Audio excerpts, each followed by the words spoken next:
Phone দেখছে কিন্তু reply নেই, সামনে দিয়ে অচেনার মতো চলে যাচ্ছে। ভাবছেন কিভাবে এর জবাব দেবেন। এইবার যে আপনাকে ইগনোর করছে সে আপনার জন্য ছটপট করতে বাধ্য হবে। খেলা এবার আপনি ঘোরাবেন। নমস্কার বন্ধুরা, নতুন সকালে আপনাদের সবাইকে স্বাগত। একটু ভাবুন তো, আপনি কাউকে নিজের সবটুকু দিয়ে ভালোবাসেন, তাকে আপনার জীবনের সবচেয়ে স্পেশাল মানুষ মনে করেন, আর সে আপনাকে কি দেয়? ইগনোর বা অবহেলা। ফোনে মেসেজ দেখেও রিপ্লাই না দেওয়া, ইচ্ছাকৃতভাবে কল না ধরা বা সামনে দিয়ে এমনভাবে চলে যাওয়া যেন আপনি তার কাছে অদৃশ্য। সত্যি করে বলুন তো, তখন কি আপনার ভেতরের রাগ, কষ্ট আর অসহায়ত্ব একসঙ্গে দলা পাকিয়ে ওঠে না? মন কি বলে না, যদি ওকে এমন একটা জবাব দিতাম যে সে সারা রাত ঘুমাতে পারত না? যদি আপনার সাথে এমন হয়ে থাকে তাহলে আজকের এই ভিডিও শুধু আপনার জন্য। কারণ আজ আমি আপনাদের এমন 5টি শক্তিশালী সাইকোলজিক্যাল ট্রিক্স বলবো যা প্রয়োগ করলে যে মানুষটি আপনাকে অবহেলা করছে সে শুধু আপনার মূল্য বুঝবেই না, বরং নিজেই আপনার দিকে ছুটে আসতে বাধ্য হবে। তাহলে আর দেরি কেন, চলুন আপনার ভেতরের কষ্টকে আজ শক্তিতে বদলে ফেলি। একটা সত্যি কথা বলি, অবহেলা একটা থাপ্পড়ের থেকেও বেশি কষ্ট দেয়। থাপ্পড়ের ব্যথা হয়তো কিছুক্ষণ পর চলে যায়, কিন্তু ইগনোরের ব্যথা সরাসরি আমাদের মনে আর মস্তিষ্কে বিষের মতো জমে থাকে। সাইকোলজি বলে, যখন আমাদের কাছের কেউ আমাদের ইগনোর করে তখন আমাদের মস্তিষ্কের সেই অংশেই আঘাত লাগে যেখানে শারীরিক আঘাত লাগলে লাগে। অর্থাৎ ইগনোর সাচমুচ মন ভেঙে দেয়। এর ফলে 3টে জিনিস হয়। 1. Over thinking. আমরা বারবার ভাবতে থাকি, কেন রিপ্লাই দিল না, আমি কি কোনো ভুল করলাম? 2. নিম্ন আত্মসম্মান। আমরা নিজেদেরকেই ছোট আর অযোগ্য ভাবতে শুরু করি। 3. ভয়। আমাদের মনে ভয় জন্মায় যে হয়তো ওই মানুষটা আমাদের জীবন থেকে চিরতরে হারিয়ে যাবে। কিন্তু বন্ধুরা, এই কষ্টকে আর সহ্য করা নয়। আজ আমরা এই কষ্টকেই আমাদের সবচেয়ে বড় অস্ত্রে পরিণত করব। যে অবহেলা আপনাকে ভাঙতে এসেছিল সেই অবহেলাই এখন সামনের মানুষটির ঘুম কেড়ে নেবে। চলুন খেলা শুরু করা যাক। ট্রিক নম্বর 1, আকর্ষণের ভিখারি হবেন না। বন্ধুরা, যদি আমি আপনাকে জিজ্ঞেস করি ইগনোরের সবচেয়ে বড় কারণ কি, উত্তরটা খুব সোজা, আপনি নিজেই। অবাক হচ্ছেন? আসলে আমরা যখন কাউকে খুব বেশি পছন্দ করি তখন বারবার মেসেজ করে, কল করে তার কাছে আকর্ষণের ভিখারি হয়ে যাই। কিন্তু সাইকোলজির গোল্ডেন রুল হলো, যে জিনিসের যোগান বেশি তার মূল্য কমে যায়। যখন আপনার মেসেজ, কল আর উপস্থিতি সব সময় পাওয়া যায় তখন আপনি তার কাছে একটি সাধারণ জিনিসে পরিণত হন, স্পেশাল নন। তাহলে খেলাটা উল্টাবেন কিভাবে? আজ থেকে, এই মুহূর্ত থেকে কেউ আপনাকে ইগনোর করলে আপনার প্রথম কাজ হলো নীরবতা। হ্যাঁ, একদম চুপ। কোনো মেসেজ নয়, কোনো কল নয়, কোনো অভিযোগও নয়। কেন? কারণ আপনার নীরবতা তাকে ভাবতে বাধ্য করবে। যে মানুষটা অভ্যস্ত ছিল যে আপনি সব সময় তার পেছনে ছুটবেন, সে হঠাৎ আপনার নীরবতা দেখে ভাববে, কি হলো, ও হঠাৎ এভাবে বদলে গেল কেন? এই প্রশ্নটাই তার অস্থিরতার শুরু। আকর্ষণের ভিখারি হবেন না, বরং নিজের জীবনে ফোকাস করুন। বন্ধুদের সাথে সময় কাটান, নিজের শখ পূরণ করুন, নিজের লক্ষ্যে কাজ করুন। যখন সে দেখবে আপনার পৃথিবী তাকে ছাড়াও দিব্যি সুন্দরভাবে চলছে, তখন আপনার ভেতরে এক অদ্ভুত চৌম্বক শক্তি তৈরি হবে। মনে রাখবেন, অভাবই মূল্য তৈরি করে। ট্রিক নম্বর 2, ইগনোরের জবাব ইগনোর দিয়েই দিন। বন্ধুরা, এবার সময় এসেছে তাকে তার নিজের অস্ত্রেই জবাব দেওয়ার, তবে রাগের সাথে নয়, বুদ্ধিমত্তার সাথে। আপনি তাকে ইগনোর করলে তার মাথায় 2টো প্রশ্ন ঘুরবে। ও আমার পেছনে ছুটছে না কেন? ওর জীবনে কি অন্য কেউ এসে গেছে? আপনার এই নিয়ন্ত্রিত ইগনোর তার কাছে এক বিশাল রহস্য তৈরি করবে। আর মানুষ রহস্যের পেছনেই ছোটে। কিন্তু কিভাবে ইগনোর করবেন? স্মার্ট উপায়ে। প্রথমত, দেরি করে রিপ্লাই দিন। আগে যেখানে সেকেন্ডের মধ্যে রিপ্লাই দিতেন, এখন সেখানে 3-4 ঘন্টা বা তারও বেশি সময় পর রিপ্লাই দিন। দ্বিতীয়ত, সোশ্যাল মিডিয়ায় অ্যাক্টিভ থাকুন, কিন্তু তাকে পাত্তা দেবেন না।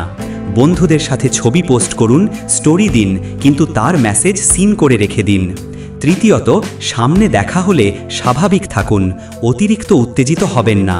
আপনার অ্যাটিটিউড হবে, তুমি থাকো বা না থাকো, আমার জীবন চলছে। এই কাজগুলো করলে ক্ষমতার হ্রাস তার হাত থেকে আপনার হাতে চলে আসবে।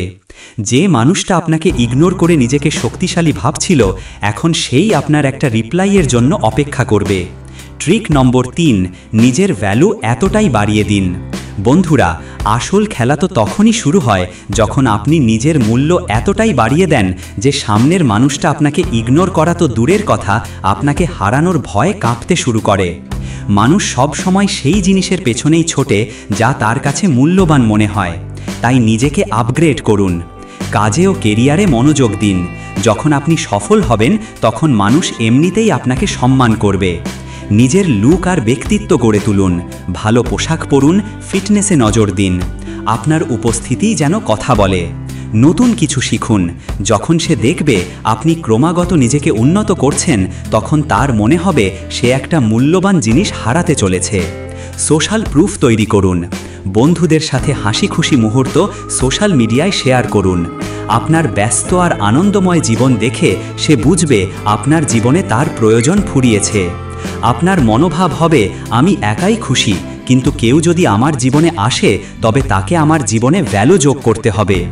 যখন আপনি নিজে শক্ত পায়ে দাঁড়াতে পারবেন, তখন দুনিয়া আপনাকে ইগনোর করার সাহস পাবে না। ট্রিক নম্বর 4, ইমোশনাল ট্রিগার ব্যবহার করুন। মানুষকে তার মস্তিষ্ক নয়, তার হৃদয় চালায়। আপনি যদি সামনের মানুষটার ইমোশনাল বোতামগুলো টিপতে শিখে যান, তবে খেলা আপনার হাতে। ইমোশনাল ট্রিগার মানে হলো এমন কিছু কথা বা কাজ যা সরাসরি তার মনে আপনার স্মৃতি জাগিয়ে তুলবে। নস্টালজিয়া ব্যবহার করুন। পুরনো ভালো স্মৃতিগুলোকে মনে করিয়ে দিন। যেমন হঠাৎ চ্যাটে বলুন, আরে সেই দিনটার কথা মনে আছে যখন আমরা বৃষ্টিতে ভিজেছিলাম? একটি লাইনই তার ভেতরের সব আবেগকে জাগিয়ে তুলতে পারে। হারানোর ভয় তৈরি করুন। আপনার জীবনে নতুন মানুষ, নতুন সাফল্য আসছে, এটা তাকে দেখান। যখন সে দেখবে তাকে ছাড়াও আপনি খুশি, তখন তার মনে হারানোর ভয় জন্মাবে। রহস্য তৈরি করুন। সব কিছু খোলাখুলি বলবেন না। আপনি কি করছেন, কোথায় যাচ্ছেন, সব কিছুতে একটু রহস্য রাখুন। এই কৌতূহলই তাকে আপনার কথা ভাবতে বাধ্য করবে। এই ট্রিগারগুলো ব্যবহার করলে সে আপনাকে ইগনোর করার বদলে ভুলতেই পারবে না। আপনার স্মৃতি তাকে রাতে ঘুমাতে দেবে না। ট্রিক নম্বর 5, অভাবের অনুভূতি তৈরি করুন। বন্ধুরা, মানুষ কোনো কিছুর আসল মূল্য তখনই বোঝে যখন সেটা তার জীবন থেকে হারিয়ে যায়। এবার আপনাকে তার জীবনে আপনার অভাবের অনুভূতি তৈরি করতে হবে। নিজের উপস্থিতি কমান। আগে দিনে 10টা মেসেজ করলে 1টা করুন। আগে সব সময় সহজলভ্য ছিলেন, এখন নিজেকে ব্যস্ত দেখাও। অন্যদের সাথে বেশি সময় কাটান। বন্ধুদের সাথে আপনার হাসি খুশি ছবি বা গ্রুপ অ্যাক্টিভিটি তাকে বুঝিয়ে দেবে যে আপনার জীবনে বিকল্পের অভাব নেই। এই ভাবনাটাই তাকে ভেতর থেকে জ্বালিয়ে দেবে। সরাসরি না বলেও বুঝিয়ে দিন। মাঝে মাঝে বলতে পারেন, আগে তো সব সময় তোমার কথাই ভাবতাম, এখন আর অত সময় পাই না। এই কথাগুলো তার মনে ছুরির মতো বিঁধবে। মনে রাখবেন, যখন সে আপনার অভাব অনুভব করবে, যখন সে দেখবে আপনি তাকে ছাড়া ভালো আছেন, তখনই সে আপনার মূল্য বুঝবে। আর এই অভাবের অনুভূতি তাকে সবচেয়ে বেশি কষ্ট দেবে। বন্ধুরা, এই 5টি কৌশল ব্যবহার করার পর খেলা এখন পুরোপুরি আপনার নিয়ন্ত্রণে। যে মানুষটা আপনাকে অবহেলা করছিল, সে এখন আপনার মনোযোগ পাওয়ার জন্য ছটপট করছে। এখন সিদ্ধান্ত আপনার। আপনি কি তাকে শিক্ষা দিয়ে নিজের জীবন থেকে দূরে সরিয়ে দেবেন, নাকি তাকে আরেকটা সুযোগ দেবেন? যদি সুযোগ দেন, তবে মনে রাখবেন এবার শর্তগুলো আপনার হবে। আর কখনো নিজের আত্মসম্মানকে ছোট হতে দেবেন না। আর যদি এগিয়ে যাওয়ার সিদ্ধান্ত নেন, তবে তাকে দেখিয়ে দিন যে তাকে ছাড়াও আপনি কতটা শক্তিশালী। এই পুরো যাত্রার সবচেয়ে বড় শিক্ষা হলো, কেউ আপনাকে ইগনোর করার সাহস তখনই পায় যখন আপনি নিজে তাকে সেই ক্ষমতা দেন। আজ থেকে নিজের ক্ষমতা নিজের হাতে রাখুন। কখনো কারো পেছনে দৌড়াবেন না। নিজের মূল্য কমাবেন না, কারণ আপনি স্পেশাল, আপনার মূল্য আছে। আর যদি কেউ সেটা না বোঝে, তবে সে আপনার জীবনের যোগ্যই নয়। আজ থেকে আপনার জীবনের নতুন সকাল শুরু হলো। বন্ধুরা, আজকের এই আলোচনা যদি আপনার মনে এতটুকুও শক্তি জুগিয়ে থাকে, তবে ভিডিওটিতে অবশ্যই একটি লাইক দিন। আপনার জীবনে কি এমন কোনো অভিজ্ঞতা হয়েছে? কমেন্ট করে আমাদের জানান। আর যদি এমনই জীবন বদলানোর মতো ভিডিও আরও দেখতে চান তবে নতুন সকাল চ্যানেলটি অবশ্যই সাবস্ক্রাইব করুন এবং বেল আইকনটি প্রেস করে দিন। দেখা হবে পরের ভিডিওতে। ততক্ষণ ভালো থাকবেন এবং নিজের মূল্য বুঝতে শিখুন। ধন্যবাদ।